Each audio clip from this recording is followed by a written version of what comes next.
Hello friends, good morning. ഇന്ന് ആവോലി fry ചെയ്യുന്ന കാണിക്കാമെന്ന് വിചാരിച്ച് എണ്ണ വെച്ച് അതിൽ കുറച്ച് കറിവേപ്പില ഇട്ട് മുളകും മഞ്ഞളും കുരുമുളകും തേച്ച് വെച്ച ഉപ്പെല്ലാം തേച്ച് വെച്ച ആവോലി ഒരു അരമണിക്കൂർ ഫ്രിഡ്ജിൽ വെച്ചതിന് ശേഷം അതെടുത്ത് ഫ്രൈ ചെയ്യാൻ വെച്ചു. അപ്പോൾ വെളുത്തുള്ളിയും ഇഞ്ചിനി പേസ്റ്റ് തേച്ചില്ല, അരച്ചിട്ട് തേച്ചാൽ കുറച്ചും കൂടെ ഒരു ടേസ്റ്റ് ഉണ്ടാവും. അപ്പോൾ മക്കൾ പറഞ്ഞു അങ്ങനെ അതും കൂടെ ആക്കിയിട്ട് തേക്കാം. അപ്പോൾ അത് ചെയ്യാതെ കാരണം പെട്ടെന്ന് തന്നെ ഇഞ്ചിയും വെളുത്തുള്ളിയും ചതച്ചിട്ട് അങ്ങ് ഇട്ട് കൊടുത്തു. അപ്പോൾ ഒരു സ്മെല്ലോ ചെറുതായിട്ടൊരു അതിൻ്റെ ഒരു ടേസ്റ്റ് കിട്ടുമല്ലോ എന്ന് വിചാരിച്ചിട്ട്.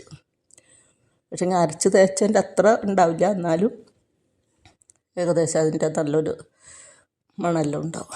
അങ്ങനെ ആവോലി ഫ്രൈ തയ്യാറായി. എൻ്റെ എല്ലാവരും കാണുന്നവരൊന്ന് സബ് ചെയ്യുക, ലൈക്ക് ചെയ്യുക, ഷെയർ ചെയ്യുക.